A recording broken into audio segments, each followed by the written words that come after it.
We always have to laugh because every time we start one of these, Facebook Live turns me sideways for some reason, and we usually have to do a take two. And we're also idiots. Well, that too. But hopefully we are coming to you live right now from the Regal Robot Studios in beautiful Long Island, New York. Hopefully I am facing straight and not sideways. You're looking good so far. No, that's great, thank you. For those of you who have joined us already, thank you. And I'm sure over the next few minutes we'll get a whole bunch more people on there. This has been a real busy time the last few weeks, the last couple of months, really. And today is the real start of our being able to share what we've been working on so hard. If you're watching this, you've probably seen some of the teases about what our next maquette is going to be. You've probably read about the archive collection and what that means. And if you haven't, I can sum up while we're waiting for folks to join us. So, the archive collection is a new sort of continuation of the work we've been doing, making replicas with really, really direct lineage to the original props, whether that's something that, say, comes out of an original mold, or something that is made with hands-on access to the original prop, or made with one-to-one high-resolution digital scanning, and all this high-tech stuff that we as clay pushers and monster mask makers, you know, for decades now never thought we'd embrace. But the opportunity to do this stuff is just too cool, you know. The goal of every prop collector is their own archive, right? Like we all sat there thinking and dreaming about the Star Wars Lucasfilm archives and what that meant and what was in there and what wasn't in there and like what would it be like to go there and all that stuff. Spoiler alert, it's really freaking cool. But, you know, this is now our chance to capture some of that stuff in a really, you know, high resolution way and bring it home to everybody's collections. And I'm super excited about that, mostly because I'm a collector too and I want them.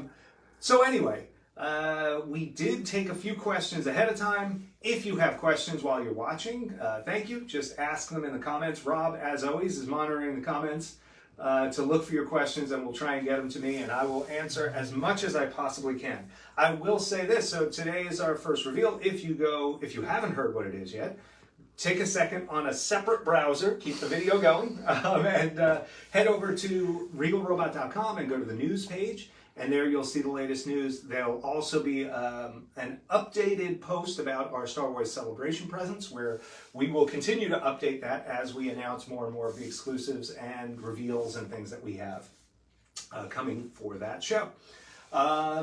In front of me and next to me are some of our maquettes.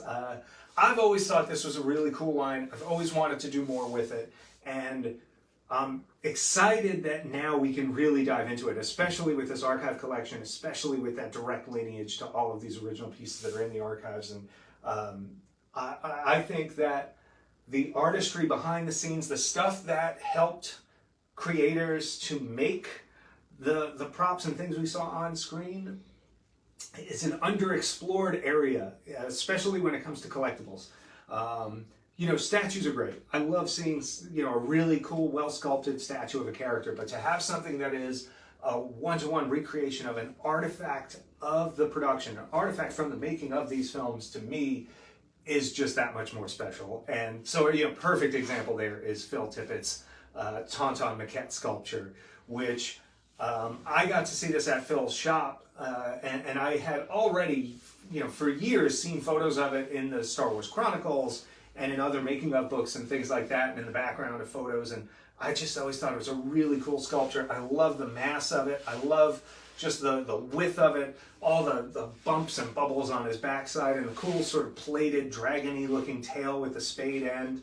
To me, and that longer hair, that kind of mane, to me this was just such a cool sculpt, just all by itself. And you know, to find out years later that Phil still had that mold and that we would be able to get a casting from that to use as our master, just blew my mind. And I'm so proud of this just as a piece and that we get to offer it. Similarly, the Gamorrean Maquette, which is Tony McVeigh's beautiful sculpture from Mandalorian Season 2, and actually turned out to be really what the Gamorreans kind of look like in Book of Boba.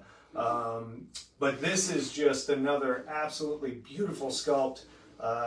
Tony Cipriano, who works with us doing digital all the time, always talks about, you can always spot a Tony McVeigh hand. Tony's hands are just brilliant. I mean, the subtle wrinkles on this hand alone are just genius stuff. His anatomy is so good. The weight, the mass, and all of this stuff. As a sculpture, this is just beautiful. And then for it to also be a lineage piece back to something from one of these shows that we all love and enjoy, I think makes it really cool. And speaking to Tony Cipriano, he did the digital work on this, recreating this from a ton of reference and examination we did of the real thing way back in the day.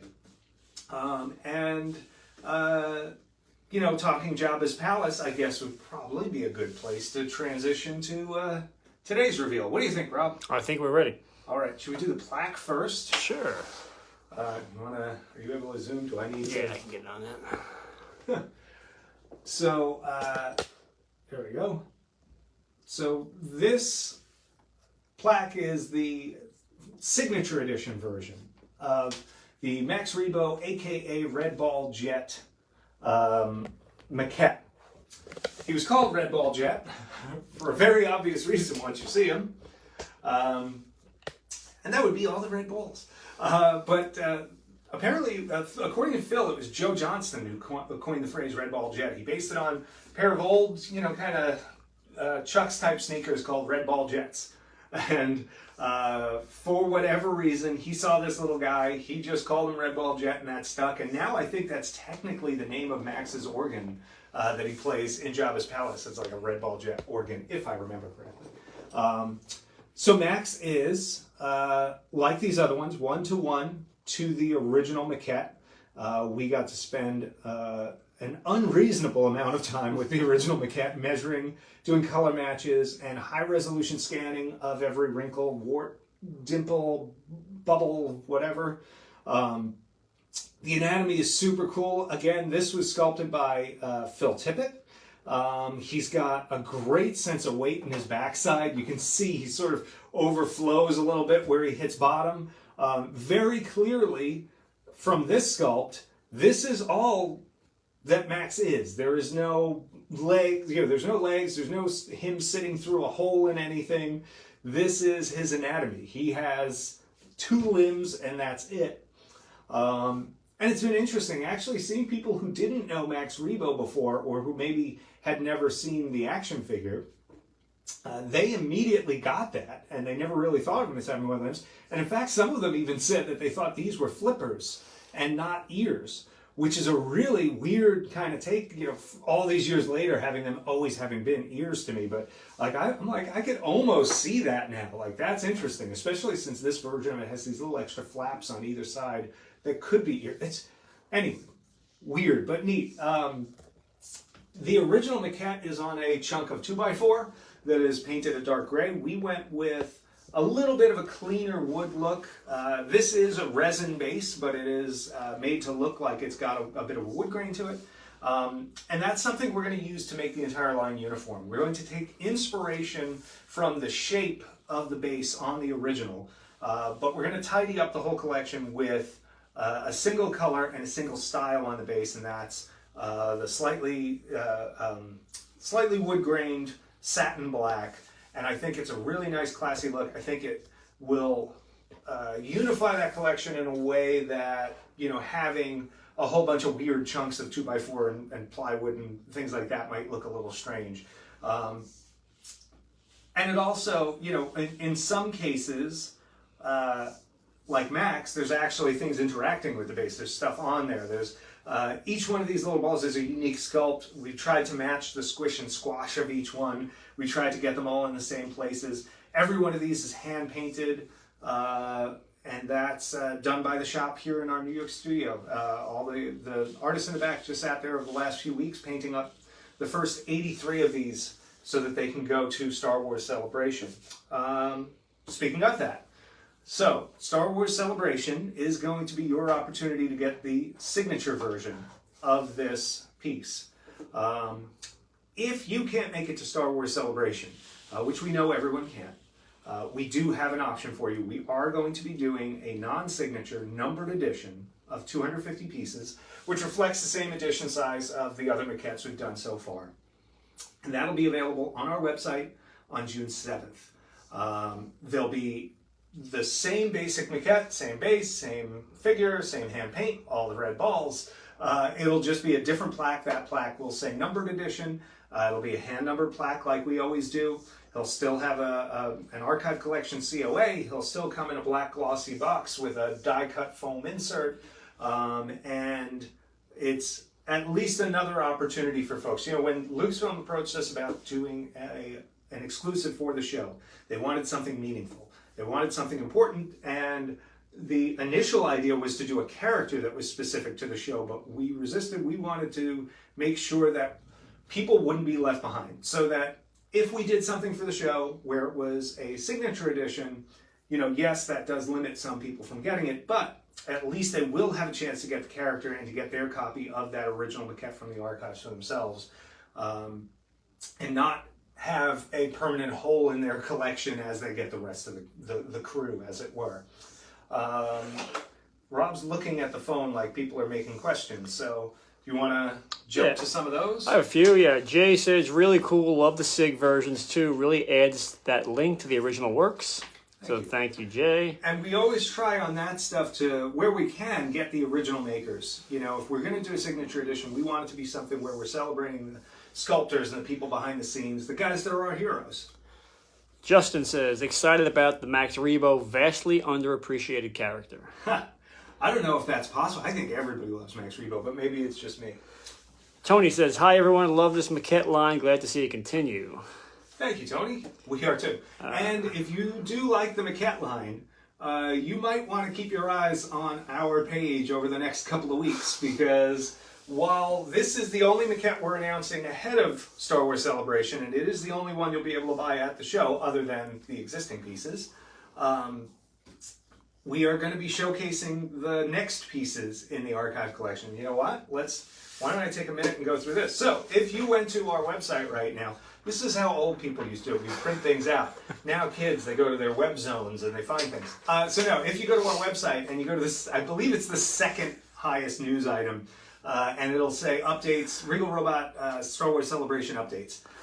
You'll be able to find this image, and what's on it is a summary of what you're going to see at our booth, in addition to the regular stuff. So, you know, if you wanted to pick up one of the Grav Charge magnets, or the Beast Collection, or the Separation Collection with all the cut-off limbs, or if you wanted to get one of our skulls, Mandalorian metal skull, or the Mythosaur skull, or whatever, that's all stuff we're going to have there. A bunch of the wood plaques too, and some cool furniture pieces, a couple of director chairs, one of the cafe tables, maybe even a pair of really cool new chairs that no one's ever seen before that will be at the show. But in addition to all the sort of regular stuff, we're going to be doing 4 exclusives at the show. I don't know what happened to my hand. But we're doing 4 exclusives. So there'll be 4 of them. And then a pretty big number of product reveals of things that are going to be coming out the rest of the year. So on the exclusive side, you're going to have, obviously, Max Rebo. There's our collectible exclusive. He's the highest end piece out of all of those. From there, we have 3 others. Those will be announced next week, Monday, Tuesday, Wednesday, on our social and on our website. So keep an eye. You can also sign up for a mailing list on the website. If you haven't yet, please do it. We do not spam people. We don't send out a whole bunch of emails, but it's a great way to hear what's coming and when you can get stuff. The other 3 exclusives will be a desk accessory sculpture. It'll make a really great paperweight. It's a lot of fun. It is a really, really fun design. And everybody who's seen it so far literally went, so hopefully that means people like it. We will have a magnet set, a 2-pack of magnets. Now, we dropped a hint about that this morning. So if you happen to be on our Facebook page, look at some of the early morning, I think it was this morning. It was this morning, yep. Yeah, take a look. It is part of the Separation Collection.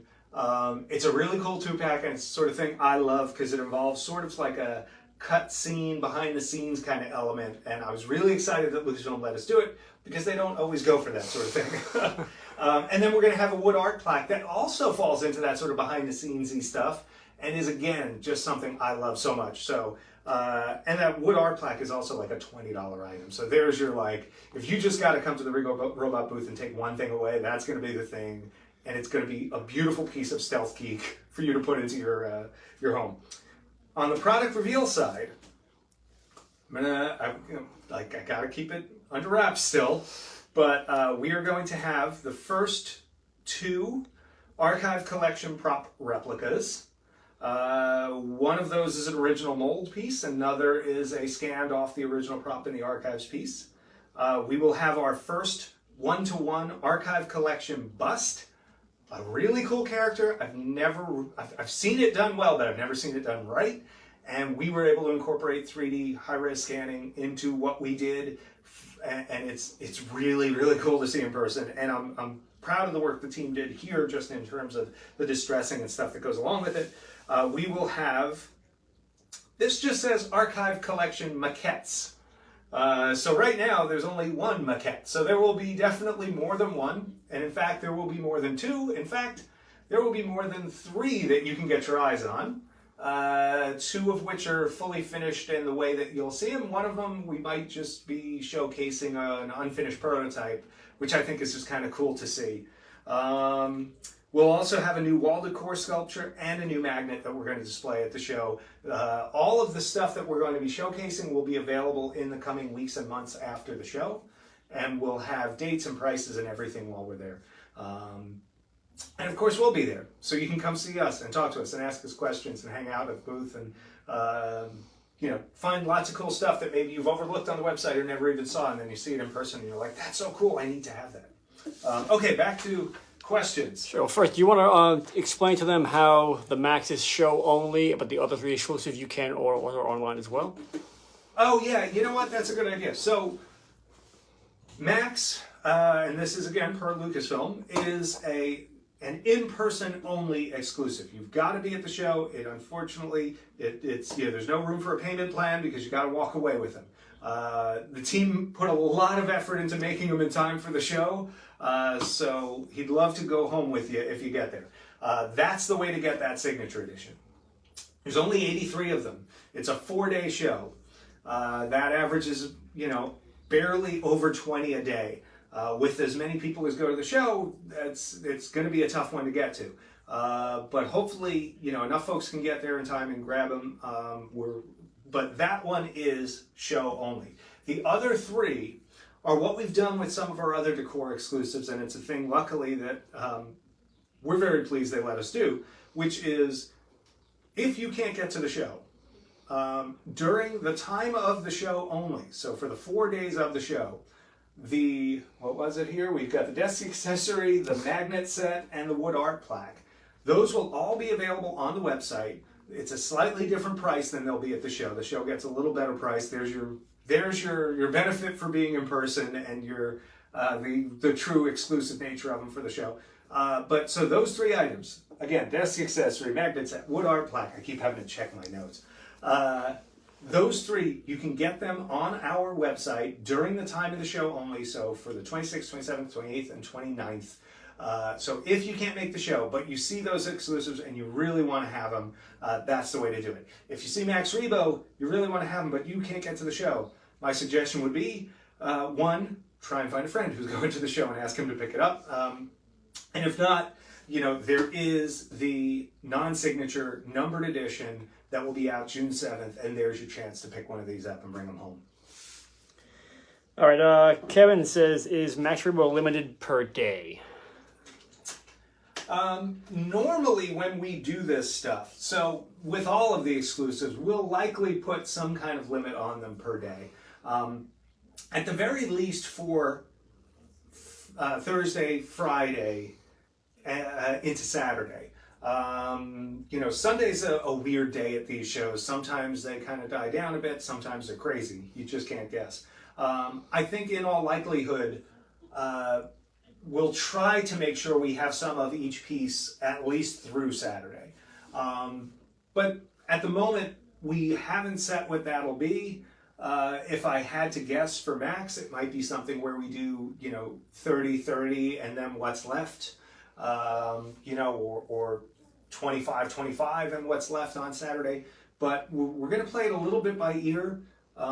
Frankly, we don't know what's in store for him. We've done some exclusives in the past. They've always been relatively small items, magnets, things like that.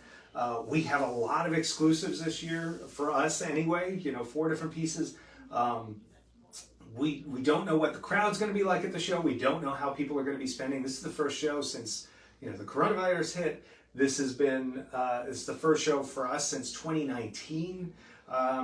So some of this stuff we might play by like that as an idea, and it's something we will definitely look at closely. And I do think certainly for I almost said what it was. Certainly for the desk accessory and the wood plaque and the magnet set, I would expect to do some sort of limit each day. Probably in the neighborhood of 75 on the desk accessory, 50 and 50, I think, for the magnet set and the wood art plaques. But that'll be, again, we're going to play it a little bit by ear.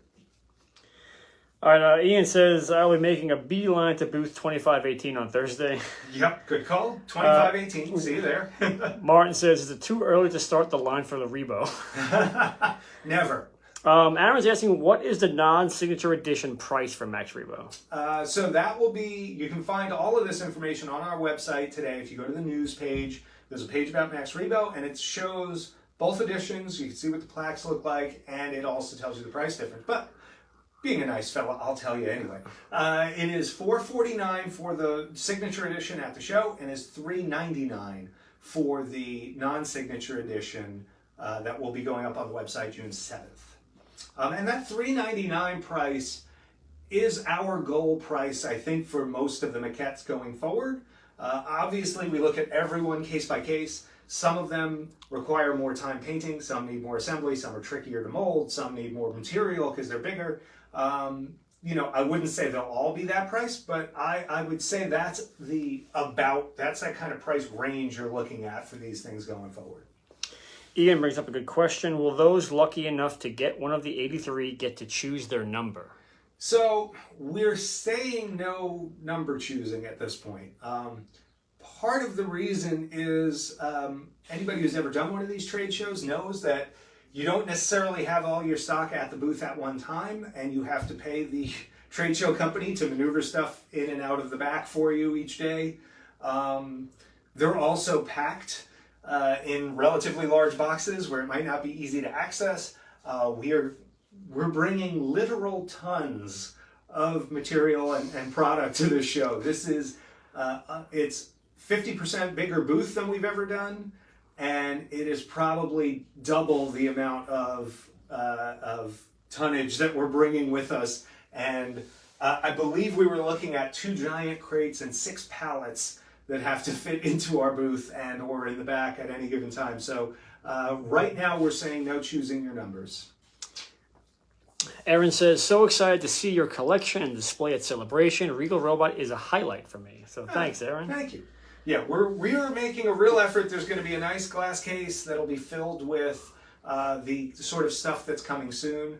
There'll also be, let's see here. Yeah, some furniture you can check out that's brand new. There'll be a couple of busts that maybe people haven't seen in person yet that'll be cool for them, and of course the new upcoming stuff. But and just a chance really to get hands on with a lot of the stuff we've done. One of the pieces that's going to be there is we're discontinuing the pewter mythosaur skull, the armorer's Beskar looking mythosaur skull that's made in solid, real, super heavy metal pewter. Heavy metal. That's something that the price on the metal has changed over the last few years since we started making those, and there's just no way to keep doing them at the price we've got them. So it's a piece we've discontinued. We had about, I think, 12 in stock, and I made sure we put them in the crates so that people can grab those at the show. So if that's a piece you've been looking at and you're going to be at the show, check it out. It really, just put it in your hand. It's really hard to describe. You don't expect it to have the weight it does. It just feels so darn cool. So come check that one out. All right, Jay says, how do you choose the next maquette or prop you do? So much cool stuff to go through. Darts. We have a dartboard full of. We put the Chronicles book on the wall and we just throw. Honestly, that's the hardest thing. I'll tell you something funny. Max was number like 3 5, or 4, 4 or 5, 5 yeah. easily.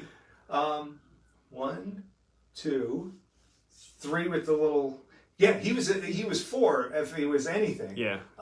And about a month and a half ago, not even, we decided that not only did he have to be number 1, but we had to bring 83 of them to the show. So the crew has been going just banana pants making Max Rebos in the back. So yeah, how do we pick? Oh man. So it's a combination. What do we think is, sometimes it's about what's the closest to ready to go.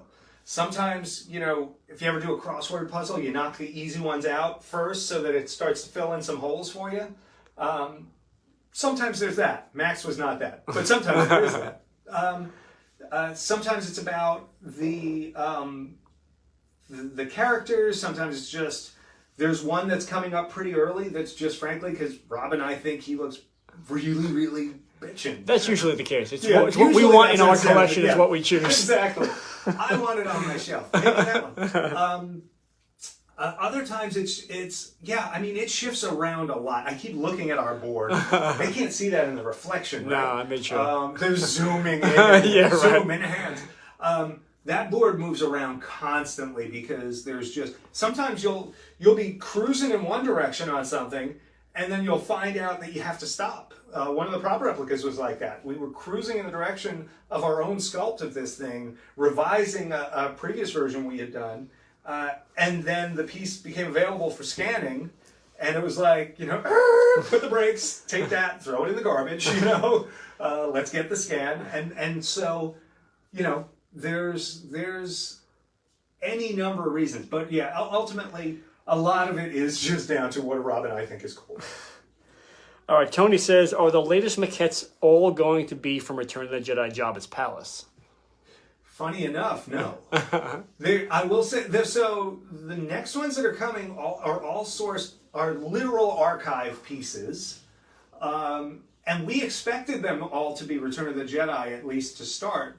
But there's a, oh gosh, I would give, I hate it. Yeah, zip it. And then but it's not just because there's Tony. Just say no. Stay tuned. Stay tuned. That's what I'll say. Get on our mailing list. I think you'll see why I'm hemming and hawing at Star Wars Celebration. Or if you're not at the show, we're going to do live videos from the site. We'll be doing live updates from the site with photos and things like that. Whatever we release at the show, we'll make sure that folks online have a chance to see it as soon as possible. We will be, I'm sure, completely crazy and overwhelmed while we're on the show floor, but we'll do our best to get information out there to you folks. And we already do have some shots lined up that we're going to release as soon as we can once the show starts. So you'll all get a look at that stuff. All right, Daniel missed the pricing for both of the Max Rebos. So I was going to do a spit take about that. $449 for the signature edition, and $399 for the non-signature edition. And signature edition will be only available in person Star Wars Celebration, and the numbered edition, hand-numbered plaque, will be available June 7th on our website. All right, Andy actually brings up a really good question. How large will the sealed packaging be for Max, planning ahead to make space for him in my suitcase? It is a 7-inch cube box. They come in a black gloss 7-inch box with what they call the tuxedo label, which is the high-end collectibles tuxedo logo, that sort of 2 gray bars kind of thing. And then inside of that is a 6 7/8 cube of white foam with a die cut insert made to Max's shape. He slots in there, the plaque goes in, and then right on top is a really cool folded COA. I wonder, man, do you think Christine or somebody could grab us a COA to show on Yeah, I'll grab Max? it. Yeah, you keep riffing. Okay. Give me a question to work with. All right, apparently I have to tap dance now. So what we're going to grab, Rob is grabbing us one of the COAs from Max. It's a cool other thing to show that I didn't even think to have handy. But that'll be there, and let's see here. All right, maybe we should use this time to talk about Rob now that he's not here. This is weird. Usually, if he's around, I can't say anything. But all right, well, I guess since he's not here, I could share a few secrets. Nope, he didn't walk in. I was hoping that would get him to walk in. Anyway, it's been a really interesting couple of months over here. We're all a bit wiped out. If you want to see me at my most tired, I actually just did a Resistance Broadcast podcast.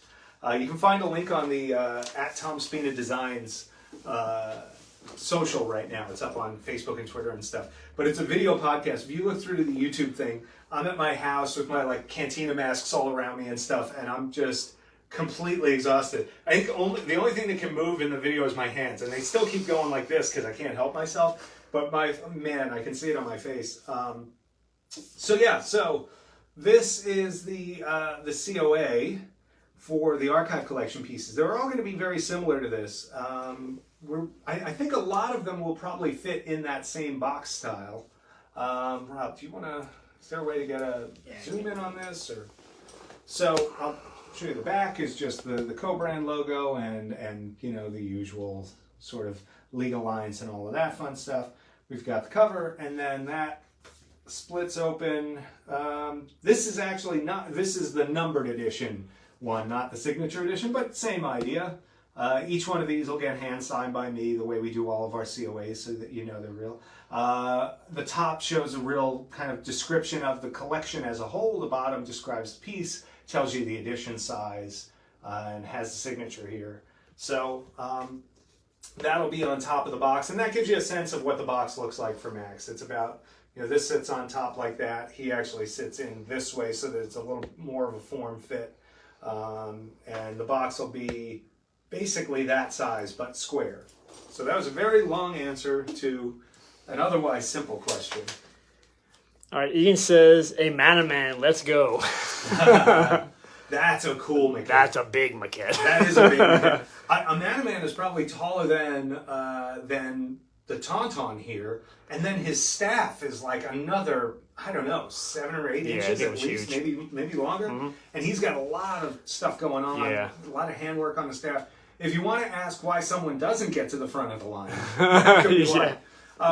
But that man is a really cool maquette, and we our euphemism is we spent a lot of time with that maquette. So and we could probably say that for most of them, but it's a cool one. It's a very cool one. All right, Eric says, can't wait to see you at Star Wars Celebration. He's sitting in his Emperor's chair right now. Nice. Yeah.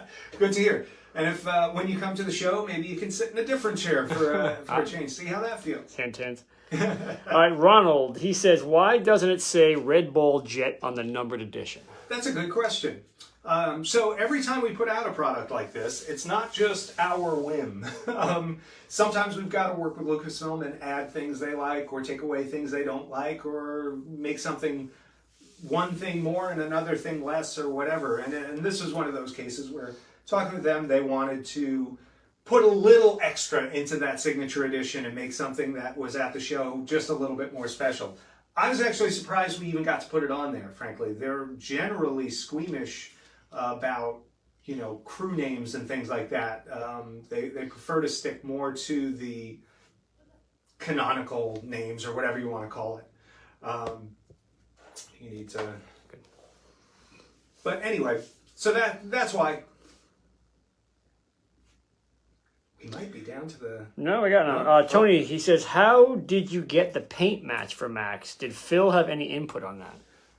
So it's interesting. Phil had input not on this one, but on one of the other ones. So one of the things that happens is, let me do the paint match first. First is, for anybody in the graphic design industry, they know about Pantone books. Generally, for any piece that we're replicating that's an archive piece, we take our Pantone books with us, which are these very, very expensive color matching books that never seem to have the color you need, by the way. And if you can't find the exact color in there, we can always find like it's between these two. And so for every piece, we try and make a handful of those sort of notes so that we know the foundational color, we know the first wash, some of the detail tones and things like that. That said, every one of these is hand painted. There's going to be a little bit of variation from piece to piece. For me, on a piece like this, it's a bit like the Java too.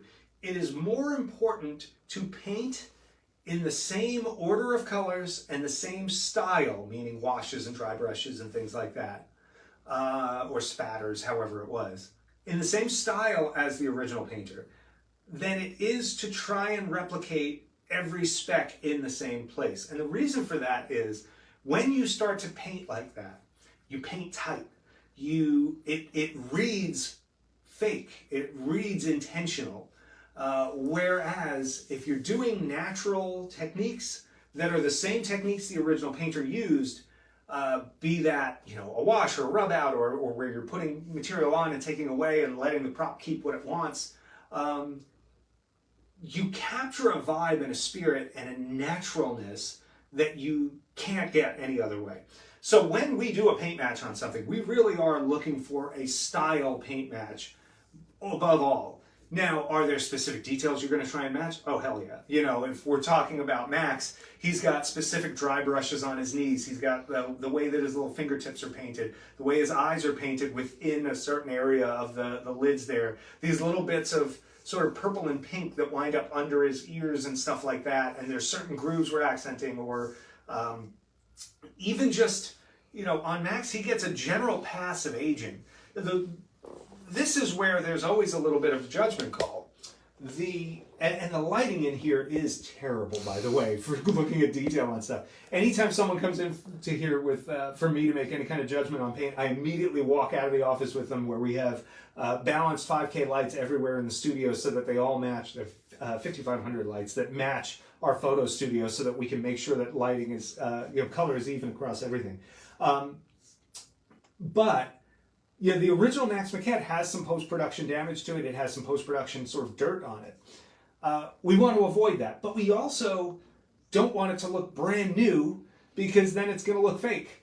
And looking at even vintage photos of it, he has a little bit of aging to him, and in particular on one side, it's a little heavier than the other. So we do sort of a wash over the whole piece of this aging brown tone that I like, a sort of beigey brown, and it really settles all the blues in and keeps him from looking like a toy or keeps him from looking, carnival colors or things like that.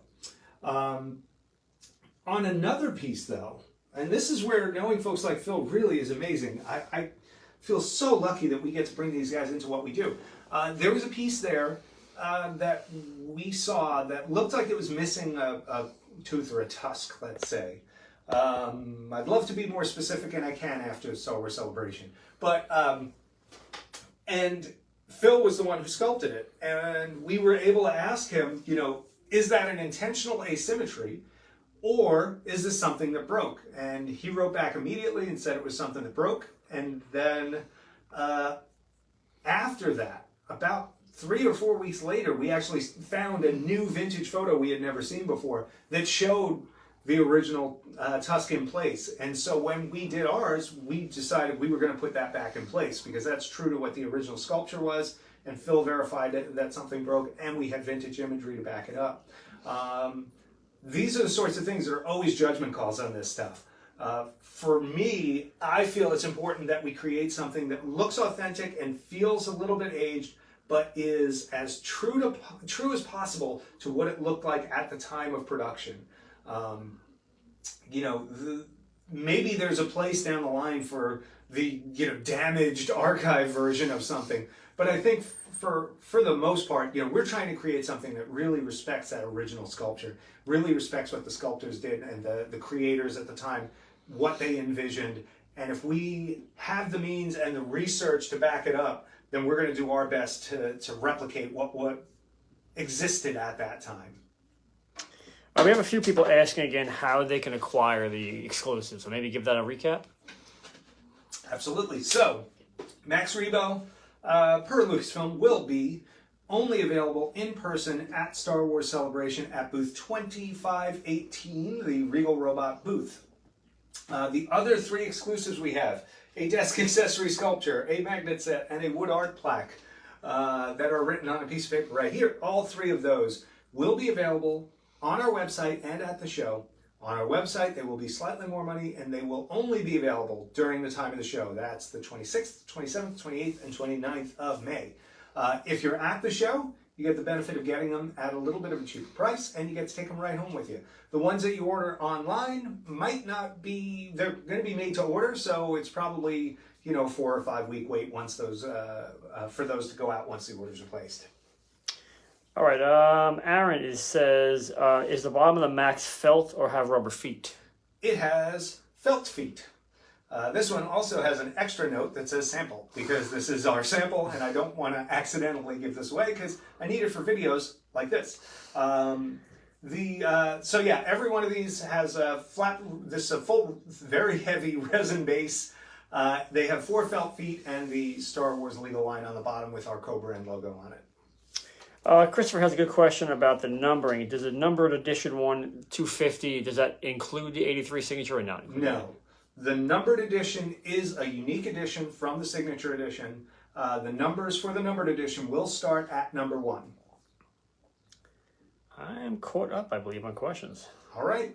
Well, then we'll make our last one number 1. So thank you to everybody for joining us. Thank you for all the questions, as always. If you happen to be seeing this after the fact, and you want to ask us a question that we didn't answer during the video, just ask it in the comments. We'll check back from time to time, and either we'll see if we can answer you right in the comments, or we'll maybe address it in a future video. If you're watching this on Facebook, please give us a like, follow us, and we're at Regal Robot on all your favorite social medias. And if you happen to be catching this on our YouTube channel, please like and subscribe, as the kids say.